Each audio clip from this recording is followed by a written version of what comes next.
तो सभी को मेरा नमस्कार। आपका स्वागत है अतुल योगा क्लासेस में। तो आज हम बात करेंगे अस्थमा के बारे में। तो अस्थमा का सबसे प्रमुख कारण प्रदूषण, जो आज के समय में हमारा प्रदूषण बेकार होता जा रहा है, फिर उसके बाद हमारा खान पान बेकार होता जा रहा है। तो ये सारी समस्याएं जो हैं ये अस्थमा बनाने वाली हैं, क्योंकि अस्थमा के केस इसी तरह से बढ़ते जा रहे हैं, क्योंकि हर जगह प्रदूषण बढ़ता जा रहा है, खान पान भी सही नहीं है। तो आज मैं आपके लिए अभ्यास लेकर आया हूँ अस्थमा के। तो अस्थमा के लक्षण क्या होते हैं? आपकी छाती में जकड़न होगी, बहुत ज़्यादा कफ बनेगा आपके गले में, आपकी जो नली है, आपकी जो हड्ड तक जाती हैं, जो नसें होती हैं, उनमें वो सूजन होगी। तो ये सारी समस्याएं और ये सारे लक्षण अस्थमा के होते हैं। तो किसी किसी में जो अस्थमा होता है वो आनुवांशिक भी होता है, लेकिन ये जड़ से ख़त्म हो सकती है। डॉक्टर का कहना है कि ये ख़त्म नहीं हो सकती, ये हमेशा से ही रहती हैं और हमेशा से ही रहेंगी। तो लेकिन इन सभी समस्याओं के लिए मैं आपके लिए कुछ अभ्यास लेकर आया हूँ कि अवश्य ही इन अभ्यासों से आपका अस्थमा ठीक हो जाएगा 100%। आपको बस कुछ दिन का अभ्यास करना है। कुछ दिन तो कीजिए, आपको आराम मिलेगा, लेकिन ये आपको हमेशा ही करना है। तो हम स्टार्ट करेंगे अब अभ्यास। और ये जो अभ्यास होंगे, सांसों पर हमें ज़्यादा ध्यान देना होगा, क्योंकि जो अस्थमा की बीमारी है सांसों की ही बीमारी है। तो हम इनहेल और एक्सहेल पर ज़्यादा ध्यान देंगे कि कब सांस आपको बाहर निकालना है, कब आपको सांस अंदर लेना है। तो ज़्यादातर अभ्यास हमारे छाती के ही होंगे, क्योंकि जब हम छाती को फैलाते हैं ना, तो जो नस है ना वो खुल जाती है और सांस जो ऑक्सीजन है वो अंदर अच्छे से जाती है। तो हम स्टार्ट करते हैं। Inhale, exhale, inhale, exhale, inhale, exhale, inhale, exhale, inhale, exhale, inhale, exhale, inhale, exhale, inhale, exhale. हमारा दूसरा अभ्यास होगा, हम हाथों को ऊपर ले जाएंगे तो हम इनहेल करेंगे, और जब नीचे लाएंगे तो एक्सहेल करेंगे। इनहेल, एक्सहेल,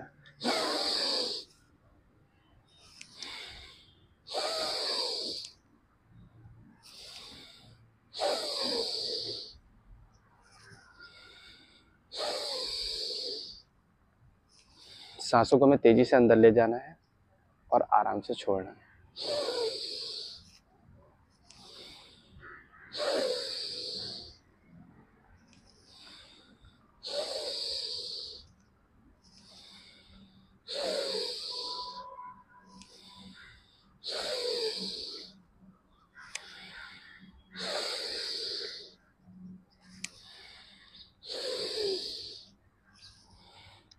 आप देख रहे होंगे कि आपकी छाती पर थकान ज़्यादा आ गई होगी, आपकी सांस भी हल्की सी फूलने लगी होगी। जब आपकी सांस फूलने लगे तो आप इस अभ्यास को रोक दें और कुछ देर आराम से बैठें, कुछ समय, और श्वास का आनंद लें। अब हम भुजंगासन का अभ्यास करेंगे। भुजंगासन क्यों? क्योंकि इसमें भी हमारी जो छाती है वो फैलती है और स्ट्रेचिंग होती है पूरी हमारी छाती में। तो इसमें भी लेकिन हम अपना सांसों का ध्यान देंगे कि कब हमें इनहेल करना है, कब एक्सहेल करना है, तो मैं आपको बताऊंगा अभी। तो हम स्टार्ट करते हैं भुजंगासन। तो आप पहले लेट जाएं, अपने हाथों को छाती के बगल से लगाएं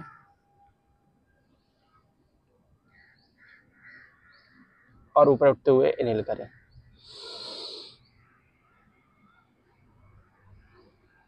5 सेकंड का होल्ड, 1 2 3 4 5।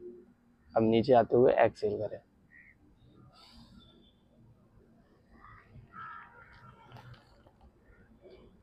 यही अभ्यास आपको 2 से 3 मिनट तक का करना है।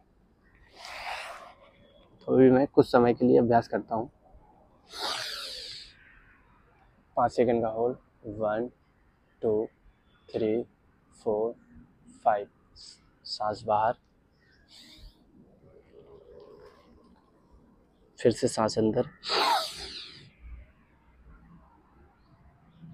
1 2 3 4 5। फिर सांस अंदर,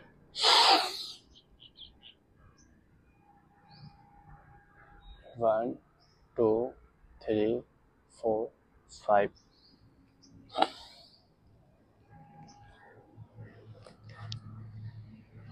अब हमारा दूसरा अभ्यास होगा उष्ट्रासन। अगर आप कर सकते हैं तो करें, अगर किसी को बैक पेन है तो आप इस अभ्यास को बिल्कुल ना करें।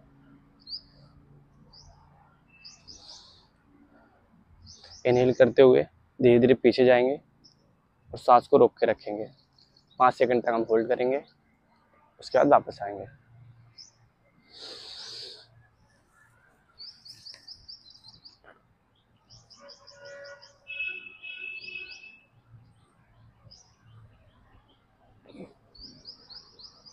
वन 2 3 4 5।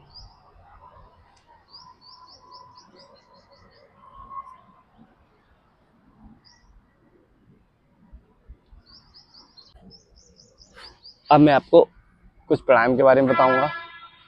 सबसे पहले हम करेंगे भस्त्रिका प्राणायाम। भस्त्रिका प्राणायाम को कि जब श्वास अंदर और बाहर जब तेजी से जाएगी, हमारे जो नसें हैं इनके ब्लॉकेज बने हुए हैं, जब सांस तेजी से अंदर जाएगी बाहर आएगी तो वो खुल जाते हैं। तो हम स्टार्ट करेंगे भस्त्रिका प्राणायाम।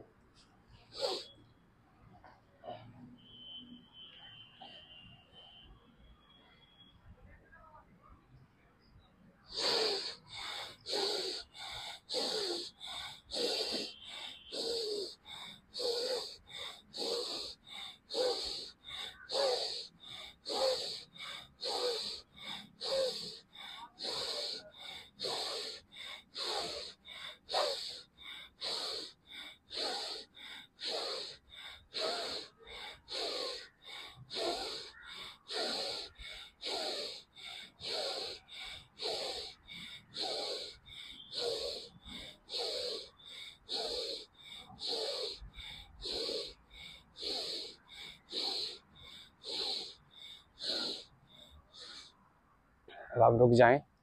अगर आपको थकान महसूस होने लगे तो आप थोड़ी देर के लिए रुक जाएं। इसका अभ्यास आपको उतना ही करना है जितना आप में सामर्थ्य है। जब आपको थकान महसूस होने लगे तो आप रुक जाएं और कुछ समय का आराम करें।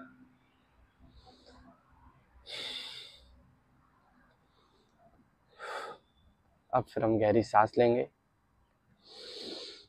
फिर छोड़ेंगे। हमारा दूसरा प्राणायाम होगा अनुलोम विलोम।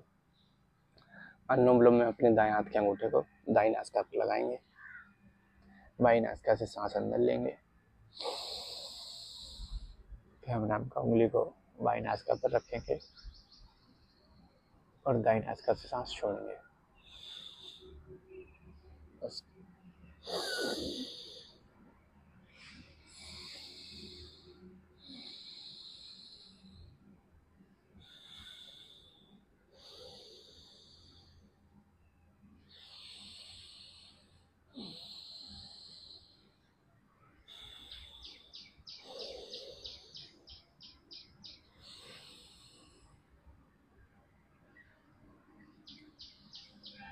एक से 2 मिनट तक हमें इसका अभ्यास करना है। अब हम करेंगे भ्रामरी प्राणायाम। अपने दोनों अंगूठों को कान के पास रखेंगे और ऐसे कान को दबाएंगे।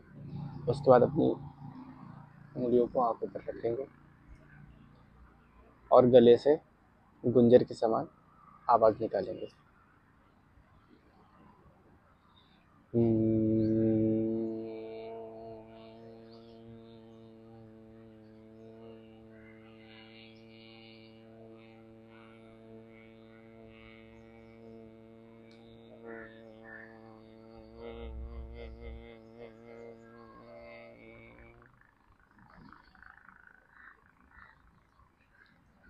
इसका अभ्यास आपको 2 से 3 बार करना है, जिससे हमारे गले में जो भी कफ की प्रॉब्लम होगी वो दूर हो जाएगी। मैं अस्थमा के लिए आपको कुछ पॉइंट्स बताऊंगा जिससे अस्थमा में थोड़ा आपको राहत मिलेगी। तो ये हमारी जो मध्यका उंगली है, इसके जस्ट थोड़ा सा नीचे जो पॉइंट देख रहे हो ना आप, इसको आपको 1 से 2 मिनट तक यहाँ पे ऐसे दबाना है। और ऐसे ही पीछे की साइड भी बिल्कुल जस्ट पीछे इसके ऐसे इस तरीके से देखिए। ऐसे हम दूसरे हाथ में भी इसको ऐसे दबाएंगे। आपको देख पाते होंगे आप, और पीछे भी ऐसा पॉइंट है। ये दोनों हाथों में आपको करना है। 5 से 10 मिनट आपको इसका अभ्यास करना है पॉइंट्स का। आप अगर खाली बैठे भी हो तो भी आप इसको पॉइंट्स को दबा सकते हो। और एक मास्टर पॉइंट भी है अस्थमा के लिए, ये आपकी जो मध्यका उंगली है, इसकी जो ऊपर का हिस्सा है, आपको ऐसे पूरी उंगली को ऐसे ऐसे दबाना है। और दूसरे हाथ में भी ये अस्थमा के लिए मास्टर पॉइंट है, क्योंकि यहाँ की वेसल्स सीधे आपको हार्ट के पास जाती हैं, तो जिससे आपका जो ब्लड सर्कुलेशन है वो बढ़ेगा और आपको सांस लेने में दिक्कत नहीं होगी। और आपको अस्थमा के लिए एक सबसे बेस्ट चीज़ बता दूं, शहद होता है ना, शहद अच्छा हो या शुद्ध हो तो शहद को जरूर लीजिए। 1 चम्मच रोज शहद को खाने से आपका जो कफ है वो ख़त्म होता है। और जो हमारी काली मिर्च होती है वो भी आप खाने में लीजिए, क्योंकि काली मिर्च से भी आपको राहत मिलेगी अस्थमा में। तो ये सब चीज़ें हैं, और अभ्यास तो आपको करना ही है, तो अभ्यास ज़रूर कीजिए। और आप 1 से 2 हफ्ते इसको अभ्यास को कीजिए ज़रूर, आपको राहत ज़रूर मिलेगी। अगर आपको डॉक्टर ने बताया है, आप दवाई ले रहे हो, हमेशा से आपकी चल रही है दवाई, आप इन अभ्यासों को कुछ दिन कुछ समय करके देखिए, आपको राहत ज़रूर मिलेगी। और अगर आपकी कोई और भी समस्या हो तो आप हमारी वीडियो पे कमेंट कीजिए। और अगर अस्थमा में आपको कोई और समस्या भी आ रही है तो आप हमें बताइए, हमारी वीडियो पे कमेंट कीजिए, आपको ज़रूर लाभ मिलेगा। धन्यवाद।